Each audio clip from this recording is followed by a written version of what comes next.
I think that's something that US can also get from us. It's because we are a market that is, we variate a lot. We don't go by the books. We don't go by the norms of the marketing or the norms of economics and everything. But for the first time, we have a great chance to have this thing which is changing lives across the world, which is changing the way people live, the way people interact. My wish today is to make Africa to be really part of the world, economically speaking. Before coronavirus, we were doing good, but not great. The pandemic started and we just went full-blown from not getting enough orders to getting fully booked up. The reason why this is always not easy to set up e-commerce, especially in the rural areas, you can imagine Turkana, is because delivery and logistics is always a headache. So what we've done is we've implemented a delivery boy who would just come and pick up the delivery from the point where the product is directly to the customer's doorstep.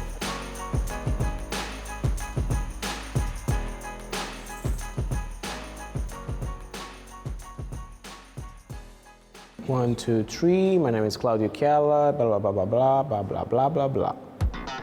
Our industries, different industries, digital industry, banking industry, and insurance industry, and a lot of industries are in a stage that are a few steps behind compared to the US. And the maturity of the market is also different. So in the US, you have the consumer, the regular consumer, more willing to try new things because he just doesn't have the basic problems. He's not concerned about, oh my God, if I install this program, this app, my data is gonna run fast, and or this and that. So you have less problems in terms of less barriers for the customer to accept new things first. And then on the other hand, in Angola, you actually have a quite more difficult audience. So you have to convince them. And your audience is not just your final consumers. If you work on a B2B thing, then you also have to convince your suppliers. But I also say, if you make it in Angola, you can literally make it anywhere because there are so many variants and things here are not very linear. I got across with some entrepreneurs and I never forget the story because she was coming from Portugal. She had master's degree on marketing and everything. And one day I got into her room and she had her hands in her head. She was very frustrated and I asked, what's up? And she was like, I wasn't selling. And she sells luxury goods. So she said, I wasn't selling. I put a 50% off promotion and I sold even less. I don't know what's wrong with Angola. I said, you know what's the problem? You put it cheap, put it more expensive. And that's what she did. From the price she already had, almost nobody was buying. She increased the price, making it more exclusive, and that's where she started to sell. Because her clients are the type of clients that don't want to run the risk of having the same piece of clothing as somebody else. So they want it as more exclusive as they can. So you have a very different market in terms of many things. And I think that's something that US can also get from us. It's because we are a market that we variate a lot. We don't go by the books. We don't go by the norms of the marketing or the norms of economics and everything. Pricing, communication, and everything. Just the way you get to your clients, to your audience, is not the same. You don't get to your audience by spreading flyers, by etc. The simple fact that if you offer a t-shirt is 10 times more powerful than if you put an ad on TV, for example. So you had very different things going on in the Angolan market.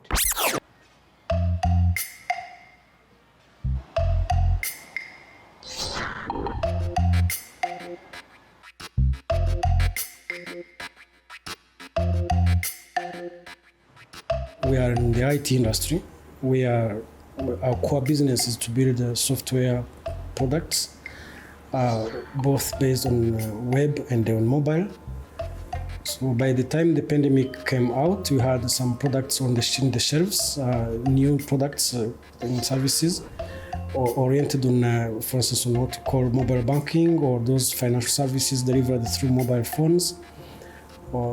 Those are the products we have been building from the last years. But when the pandemic came, the beneficiaries and the financial institutions we work with, they realized that there is a way to continue business even when in lockdown. So our products, for instance, help the people to have access to their funds during the lockdown period. They would pick the money from their bank accounts and bring the money into their mobile wallets. And from the mobile wallets, they could be able to order whatever they want to order. And one of the products we completed during this period was a mobile lending module that now allows not only to access the funds you have in your bank account, but also to apply for a new loan and to have the systems we built process it automatically and get disbursed into your mobile wallet in just a few minutes, 2 to 3 minutes only. So it's an example of an innovative product we came out with, which was and the market received it with enthusiasm because it responded to the needs, to real needs that were caused by the pandemic. We were in the core of this transformation. We offered those kind of services. We integrated, for instance, mobile network operators' wallets, like what you call mobile money, and bank accounts from the core banking we sell. So we made those connections. Actually, what we do with that, it's a new model which is called B2B2C, business to customer. So what we do, we offer those end beneficiaries are people with their mobile wallets and handsets and owning accounts in some financial institutions. So they enjoy those facilities thanks to the work we have been doing. And of course, it's how we make money in the company. So I'd say on that particular part, we were positively impacted by this new way of consuming financial services, because we are the people behind those transformation with those technology. Even during the lockdown, people were able to access their funds when banks were closed. So this is an example of how we contributed to the change of the lives in this country and the tech industry in general. In many countries across outside here in Africa, people are not, one of the reasons they could not implement a total lockdown was they could not prevent people to go out because they need their money to go out and have the physical money to buy stuff, to go to bank and everything. So I think 80% or more of African countries never implemented the total lockdown. Or where they tried, they totally failed because the structure of the tech industry did not support it.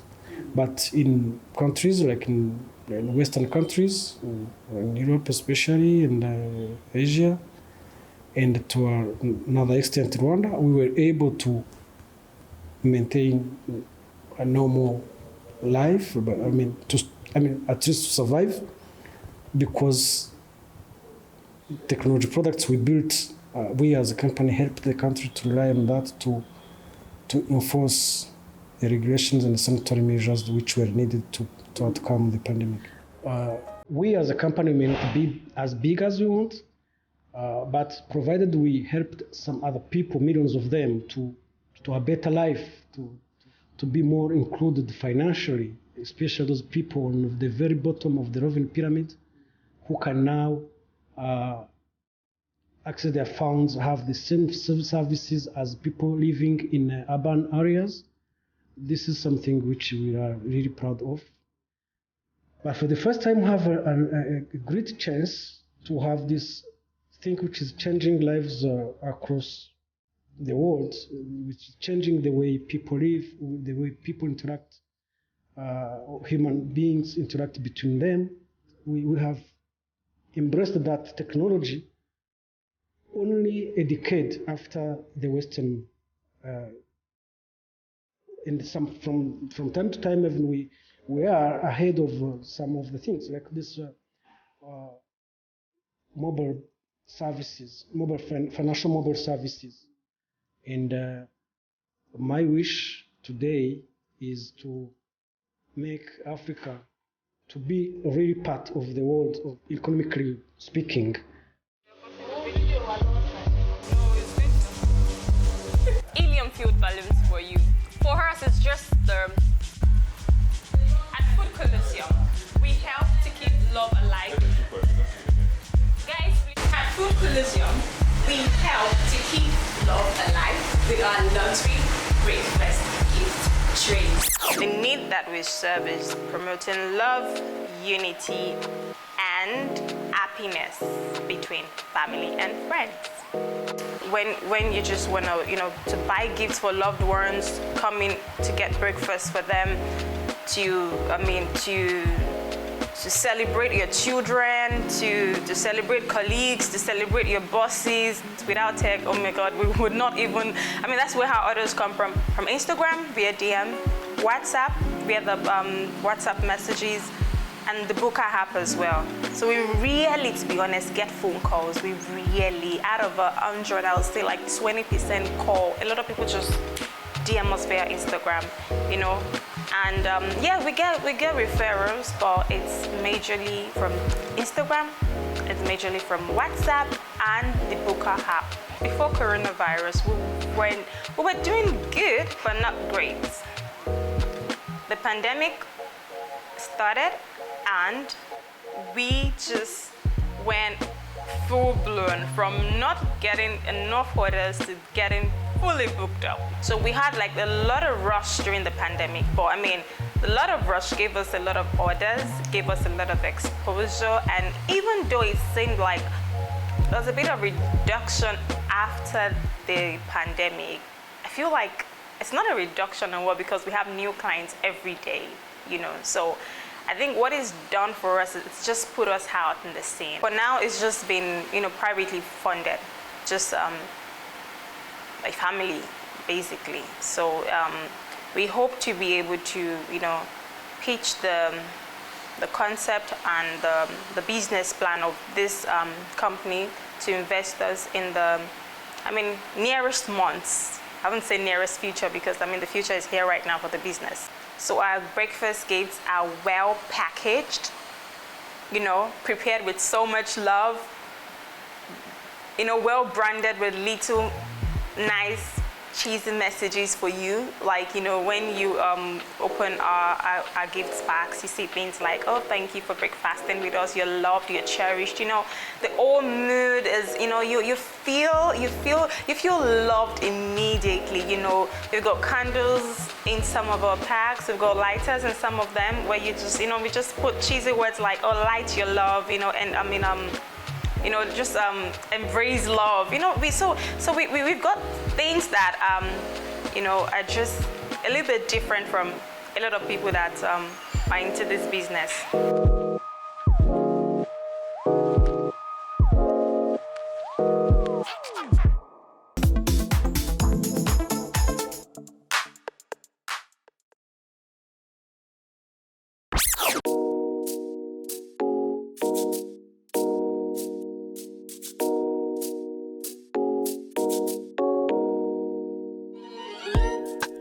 So my name is Alphonse Juma. My Big Order is an online shop. It's an e-commerce platform. We see it basically as an innovation, as a startup. There is no startup that does not have a way in which it's growing.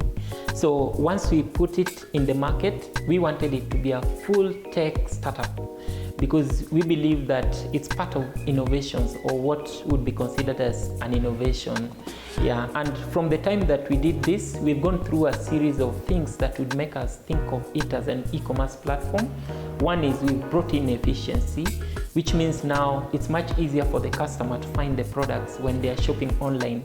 And we've also brought in the aspect of the customer having a range to choose from, and even picking from different prices or what they want, because on the platform we use multi-vendor.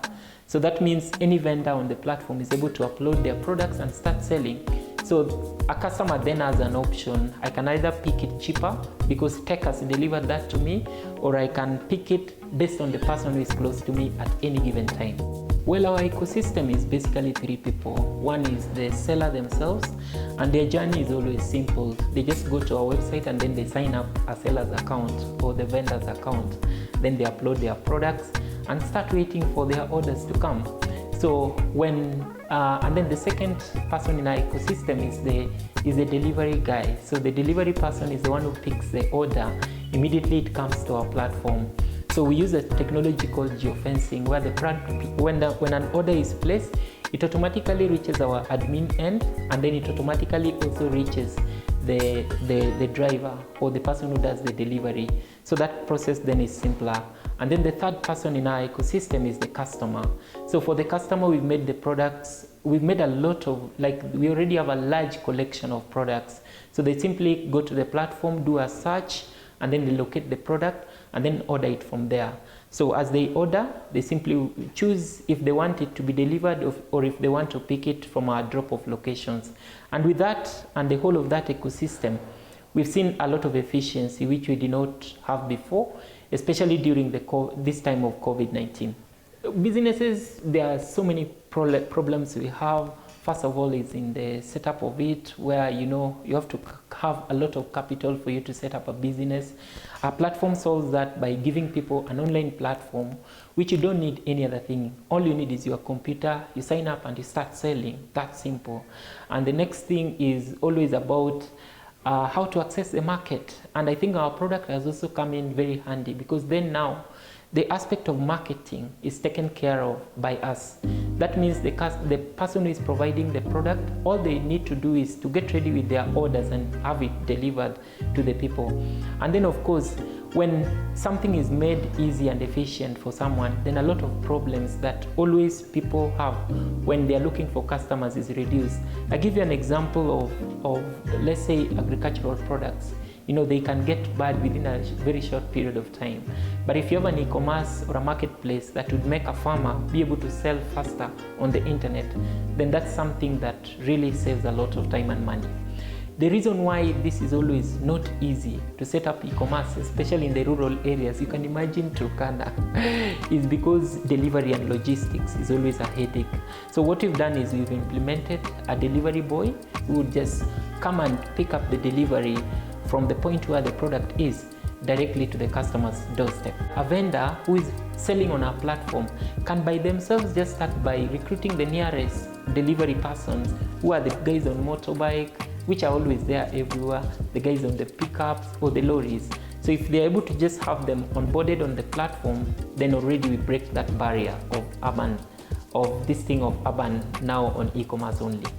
Africans still, if there is a technology which they feel part of it, that means you've already brought up a team that feels part of it and they feel they own it, then they really embrace it. And that's something that we are also trying to do on My Big Order.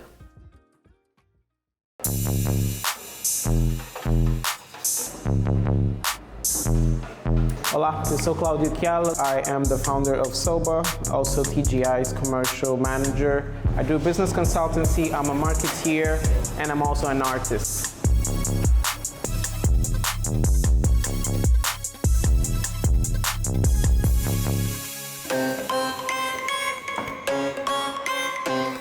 So this is where I work. This is where the whole magic happens. This is where everything this is where everything comes to life. Come in.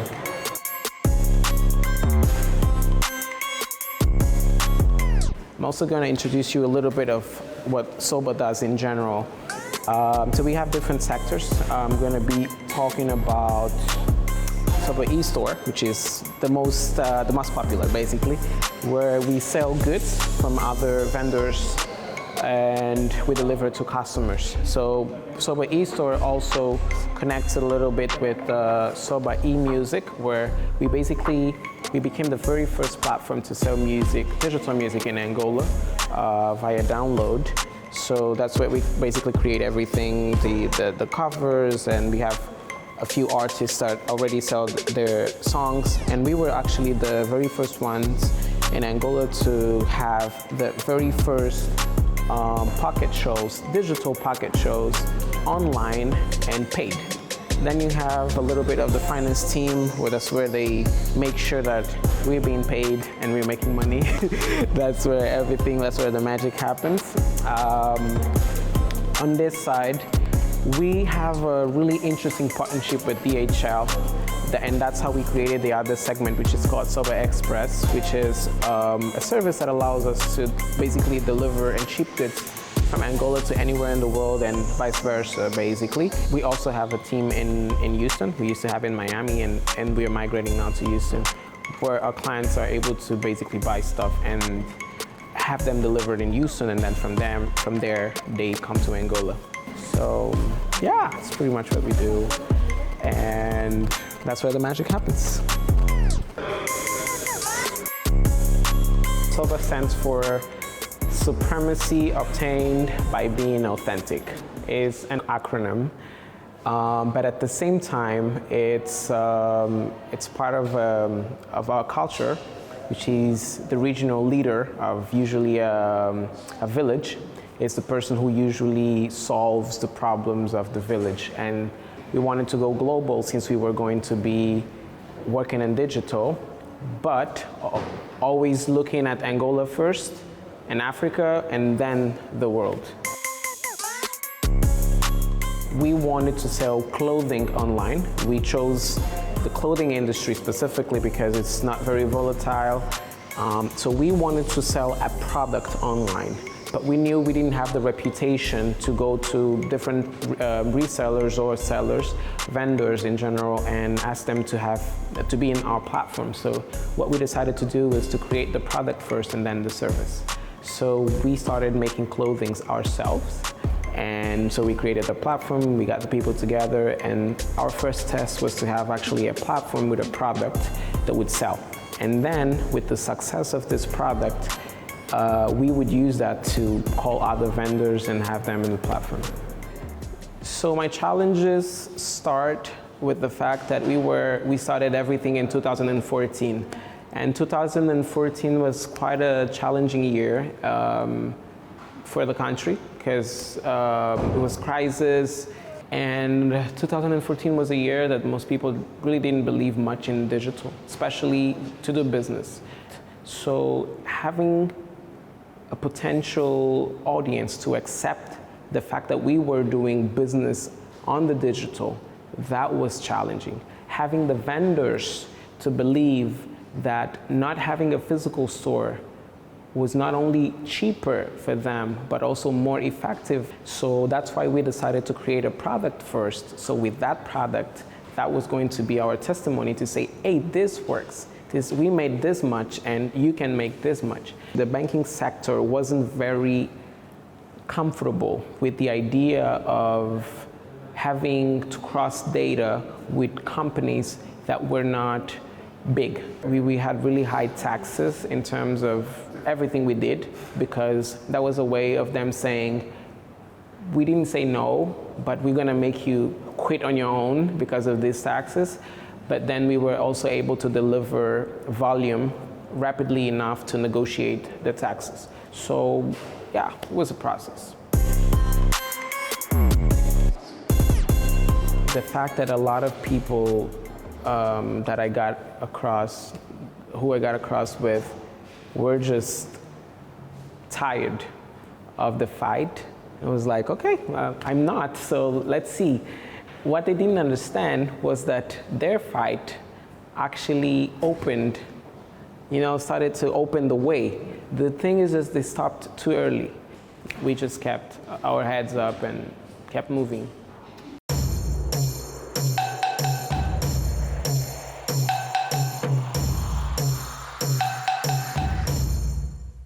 I feel like I get inspired by single initiatives. You know, this person that was able to do something without funding, this person that was able to make something happen out of nowhere, this person that was able to do stuff, and that's very important. Academically, I've studied 2 years of telecommunications engineering, and that's where I actually fell in love for programming specifically. And then I went to study business management in the US, where besides business management, I had a lot of marketing and photography and selling. So, but on the other side as well, before I left to the US, I was already a writer. So I've always been very passionate about communicating, about, you know, just expressing and passing a message, creating a narrative and building a story. So that, and the fact that I'm also a rapper, helped me a lot in the process of creating the product, creating a narrative, knowing how to talk to my audience and give them what I thought they wanted, and yeah, so that's where I come from these various different areas. Sabes como é que é? Improvisamos, mas no fundo, no final das contas, sempre entregamos, sem mentiras, sem causar-te ira. E quando entregamos, tu sempre te inspiras e vais querer fazer uma outra compra e sobra e traz muitos mais, trazemos outras pessoas para o cenário e fazemos isso de forma bem improvisada, mas ao mesmo tempo profissionalizada, sempre com em mente responsabilidade social. Vou rimando mesmo sem tendo um instrumental. Yeah.